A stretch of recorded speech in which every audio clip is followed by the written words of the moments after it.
Hello बच्चों, welcome to my YouTube channel Devika studies. तो बच्चों, आज हम क्लास 12th केमिस्ट्री के चैप्टर नंबर 6 हेलो एल्केन तथा हेलो एरीन को पढ़ने वाले हैं। तो इसमें हम आज टॉपिक पढ़ेंगे कि हेलो एल्केन के निर्माण की विधियों को बताइए।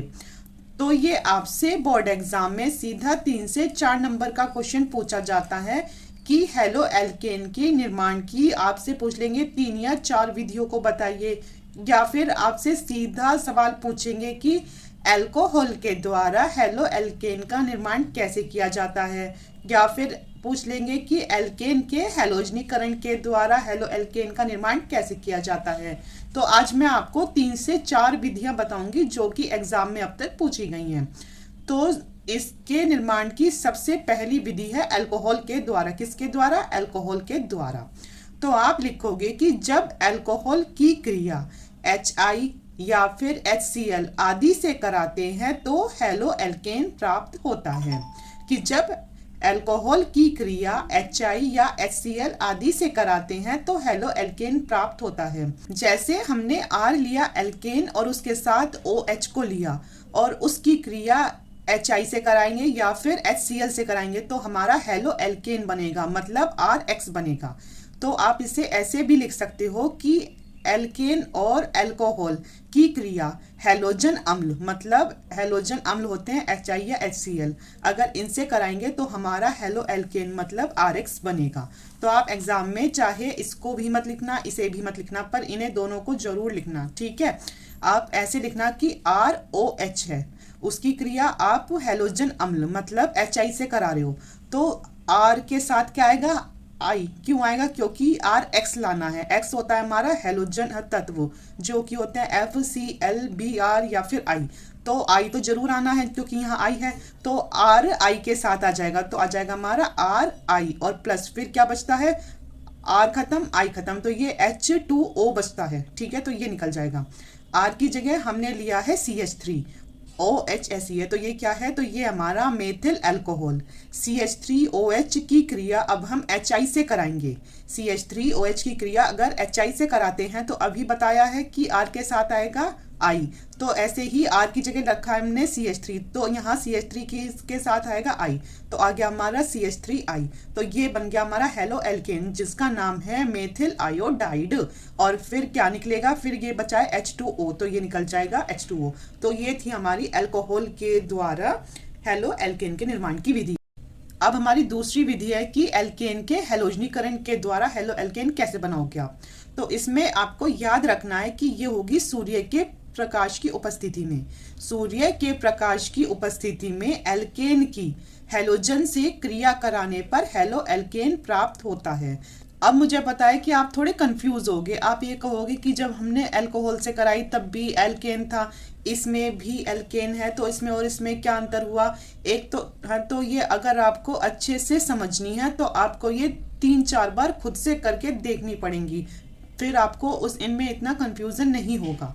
तो जैसे ये है एल्केन के हैलोजनीकरण के द्वारा, तो ये आएगा कि सूर्य के प्रकाश की उपस्थिति में एल्केन की इसमें हैलोजन से क्रिया कराएंगे तो हेलो एल्केन प्राप्त होता है।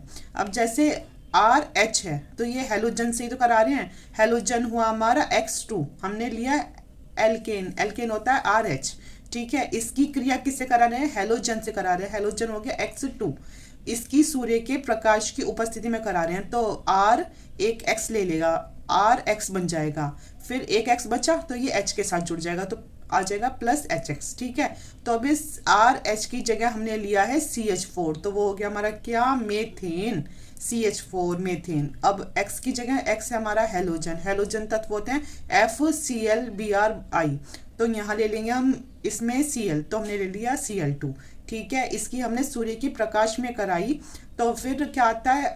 RX, तो ऐसे ही ये एक Cl इसके साथ जुड़ जाएगा और ये एक H बचेगा हमारा, है ना। R यहाँ तो हो जाएगा CH3, जैसे यहाँ लेंगे CH3 और ये एक H हो गया, ठीक है। तो ये HCl तो इधर आ जाए HX की जगह और एक Cl ये ले लेगा CH3, तो हो जाएगा CH3Cl, तो ये हो गया हमारा मेथिल क्लोराइड या फिर हेलो एल्केन कहते हैं इसे।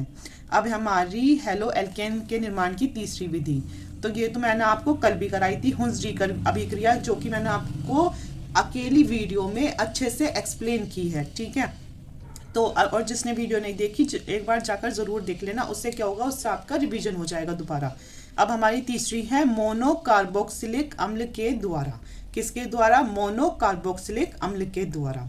तो इसमें क्या लेंगे, इसमें करेंगे कि कार्बन टेट्राक्लोराइड CCl4 की उपस्थिति में मोनोकार्बोक्सिलिक अम्ल के सिल्वर लवण की क्रिया ब्रोमीन से कराने पर हेलो एल्केन प्राप्त होता है। इसे ही हुंस-डीकर अभिक्रिया कहते हैं। इसमें तो मैं सिर्फ ऐसे करा रही हूँ, अच्छे से तो मैंने अलग वीडियो में समझाई है, आप उसमें जाकर समझ लीजिए। तो इसमें लेंगे हम RCOOAg लिया, ठीक है। इसकी क्रिया किससे कराई? तो इसकी क्रिया हमने कराई Br2 मतलब ब्रोमीन से। और किसकी उपस्थिति में कराई? तो ये कराई हमने CCl4 की उपस्थिति मतलब कार्बन टेट्राक्लोराइड की उपस्थिति में। तो क्या होगा, ये R एक Br को ले लेगा तो ये बन जाएगा RBr प्लस Ag एक Br को ले लेगा तो जगह AgBr और प्लस क्या होगा, फिर ये बचेगा हमारा CO2 अकेला मतलब कार्बन डाइऑक्साइड निकलेगी। अब इस R की जगह हमने लिया C2H5 और ये क्या है COOAg। तो ये हमारा क्या हुआ, तो ये हुआ हमारा मोनोकार्बोक्सिलिक अम्ल के सिल्वर लवण हुआ है। इसकी हमने Br2 मतलब ब्रोमीन से क्रिया कराई, किसकी उपस्थिति में कराई? कार्बन टेट्राक्लोराइड CCl4 की उपस्थिति में। तो हमारा बनता है C2H5 ऐसे ही रहेगा और क्या आ जाएगा, एक जो Br है वो आ जाएगा इसके साथ, तो हो जाएगा C2H5Br, तो हो गया एथिल ब्रोमाइड और प्लस AgBr और प्लस CO2। अब हमारी चौथी विधि है PCl5 के द्वारा हेलो एल्केन बनाने की विधि। तो ये इम्पोर्टेंट विधि है, ये आपको सीधी एग्जाम में पूछी जाती है कि PCl5 के द्वारा हम हेलो एल्केन कैसे बनाते हैं, ठीक है, और ये आगे भी आपके काम आएगी। तो इसमें क्या करते हैं, PCl5 होता है फास्फोरस पेंटाक्लोराइड। तो इसकी ये विधि है कि अल्कोहल की क्रिया फास्फोरस पेंटाक्लोराइड से कराने पर हेलो एल्केन प्राप्त होता है। क्या है कि अल्कोहल की क्रिया हम किससे करा रहे हैं, फास्फोरस पेंटाक्लोराइड से करा रहे हैं, तो हमें हेलो एल्केन प्राप्त होता है। जैसे R हुआ एल्केन, इस और इसके साथ क्या है, अल्कोहल है, तो ROH हो गया, प्लस इसकी क्रिया किससे करा रहे हैं, फास्फोरस पेंटाक्लोराइड मतलब PCl5 से इसकी क्रिया करा रहे हैं। तो एक जो Cl है तो वो तो आ गया इसके साथ, तो हो जाएगा RCl। आपको इतना याद रखना है कि आपको हेलो एल्केन बनाना है, जो कि होता है हमारा RX होता है, ठीक है। R तो होगा हमारा ये CH3 C2H5 ये आ जाएगा इसकी जगह, और X की जगह हमें पता है आता है हमारा FCl Br या फिर I, इन्हीं चारों में से आता है। तो इस X की जगह हम क्या ले लेंगे, एक Cl ले लेंगे इसमें से, तो आ गया RCl, ठीक है, RCl। तो अब यहाँ कितने हैं Cl, तो यहाँ है हमारे 4 Cl हैं बचे। अब तो एक Cl ये H ले लेगा तो क्या निकल जाएगा, तो निकलेगा HCl निकल जाएगा, ठीक है। तो अब इसके पास ये बचे हैं 3 Cl, तो ये इससे क्रिया कर लेगा और एक यहाँ O भी बचा है तो हो जाएगा POCl3। तो हो जाएगा हमारा R की जगह हमने लिया C2H5OH हो गया, मतलब अल्कोहल ही है। इसकी क्रिया हम किससे करा रहे हैं, इसकी क्रिया हम करा रहे हैं PCl5 से, तो हमारा बन रहा है C2H5 और साथ में Cl प्लस POCl3 और प्लस HCl। और अगर आपको इसको अच्छे से समझना मतलब एक ट्रिक के साथ, जैसे हमने लिया ROH, ठीक है, ROH है, इसकी क्रिया आप किससे करो, PCl5 से, P यहाँ लग दो, Cl, ये एक शॉर्ट ट्रिक बता रही हूँ मैं। ये 1 2 हो गए Cl, 3 Cl, 4 Cl और ये 5वां Cl हो गया, ठीक है। अब हम इसे अगर केक को काटे तो RCl हो गया, एक तो है ना, हो गया ना, RCl हो गया, एक हो गया हमारा HCl। आप खुद देखो RCl आए नहीं आए, ये कट के RCl, R और Cl हो गया, फिर हमने इधर काटा तो ये HCl हो गया, तो इसमें से HCl निकल गया। अब कितना है बचा, P बचा, O बचा और Cl कितने बचे, 3 बचे, तो फिर ये आ गया हमारा POCl3। तो ये इसको याद करने की शॉर्ट ट्रिक। तो इसकी PCl5 से अगर क्रिया कराएंगे तो हमें हेलो एल्केन मिलेगा C2H5Cl। तो आज तो हमने इसके निर्माण की विधियां बताई हैं हेलो एल्केन के, तो और कल की वीडियो में हम हेलो एल्केन के रासायनिक गुण को समझाएंगे। आई होप बच्चों आपको हमारी वीडियो पसंद आई है। अगर पसंद आई हो तो आप हमारे चैनल को सब्सक्राइब करना, वीडियो को लाइक शेयर और कमेंट जरूर करना। Thank you.